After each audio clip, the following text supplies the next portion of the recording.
Hey guys, welcome. Good morning. Frank Victorine here.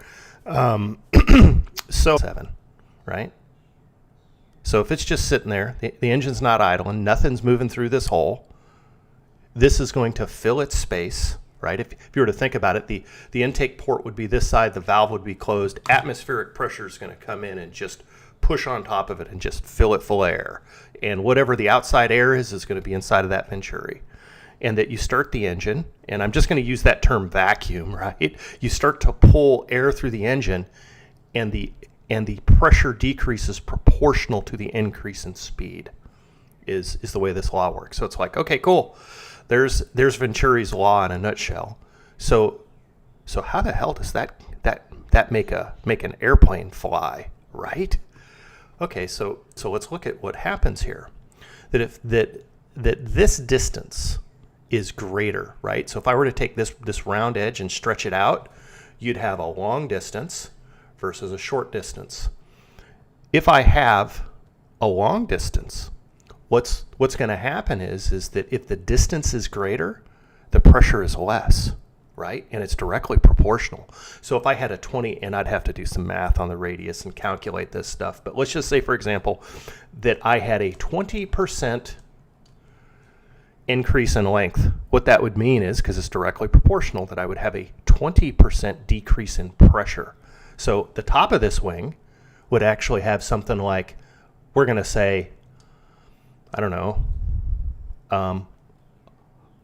11 psi, right? If we were measuring this in pounds per square inch and not inches of mercury, or there's a lot of different ways to measure it. But the bottom, since this is going to be relatively flat, is going to be at 14.7. So what actually happens with an airplane and how it generates lift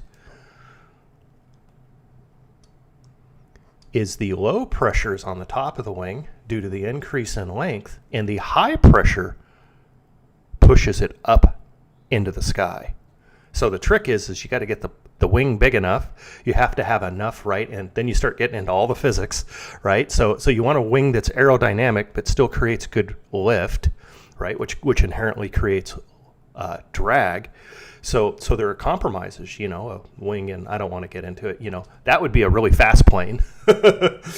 This would be probably a little bit slower wing, because it would create higher pressure differential, but the drag would be higher. So obviously the takeoff speed would be less, but you would be reduced by its top speed. So there's all kinds of, they've been, and we could talk about the leading edge and the trailing edge, and they're not perfectly symmetrical, and they do that for coefficient of drag reasons and how to make the plane stable. And anyhow, not a topic on. I'm stopping right there. Okay, so let's see if we can move this into carburetors, right? So the topic of the day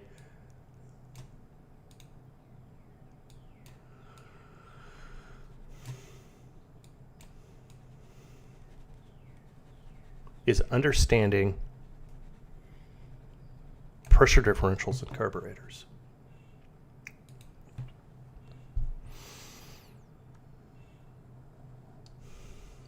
Venturi, right? And I'm going to say this is my orifice, right? I might as well call that little thing, that restriction, my jet. Wasn't intentional, but that's what we're going to do it. These drawing tablets tend to be very hard. This is going to be the throttle plate. It's usually controlled by your little lever. And then on the downside is going to be the float bowl chamber, right? And we could draw a float to control the fuel level, but we're just going to say that the fuel level is going to sit right here, right? This is our fuel. This is the hole that goes up into the top of the Venturi. And now what we have is some differences in airspeed. So how does this little circuit, so how does this carburetor work? And we'll start talking about different circuits.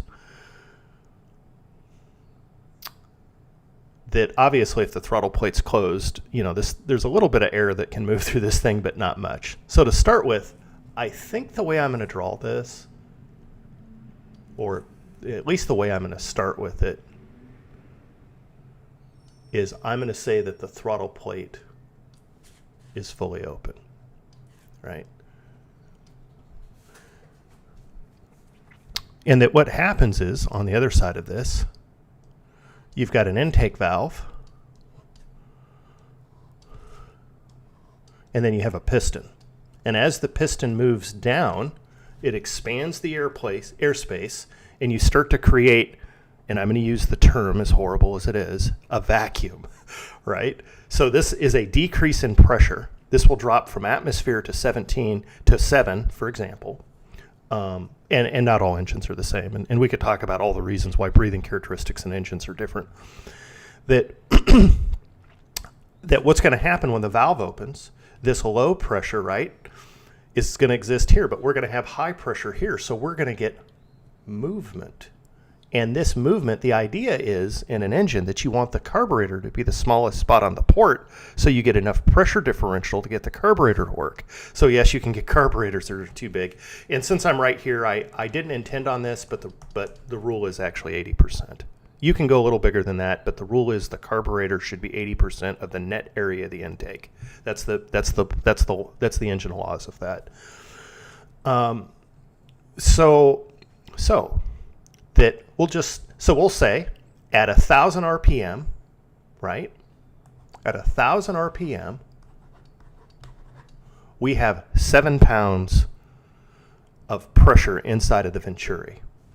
And that, you notice this hole right here? Well, that hole is actually, I meant that to be my atmospheric vent, because you have to have a vent for carburetors to work. So what's happening is that this is, again, obviously, this is vented atmosphere. Atmosphere has 14.7 pounds, and I might take a minute and discuss exactly what that number means. It's not an absolute number. I'll circle back to that. That 14.7 starts to push down on this fuel, and that what happens is that if I have a lower pressure inside of the Venturi, the fuel isn't pulled up, just like a plane isn't sucked up into the sky. The fuel is pushed up from atmospheric pressure, and this air fuel, since it has movement, is then pushed into the engine due to this piston moving down, creating a pressure differential and a decrease in pressure on the intake side of the engine. It's like, so if you start to explain that from a vacuum standpoint, it'll hold up at this level.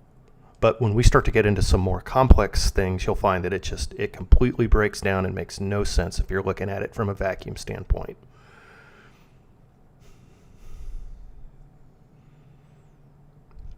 Okay, so I'm going to hit the next one. Some carburetors have more than one circuit. I would say that the vast majority of carburetors have more than one circuit. Most of your more modern carburetors, before we went into electronic fuel injection, had 3 circuits, right? And there were some S&N carburetors and some D-jet, some D-slide carburetors. I'm trying to think of the manufacturer's name, that had single jet carburetors, but they suck. They do. And let me explain why you. So okay, so I'm going to set the stage on this, and I'm going to ask a question.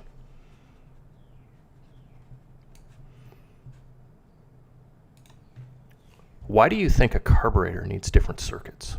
Why can't you just have one hole? Why doesn't that work? Right? Why couldn't we just have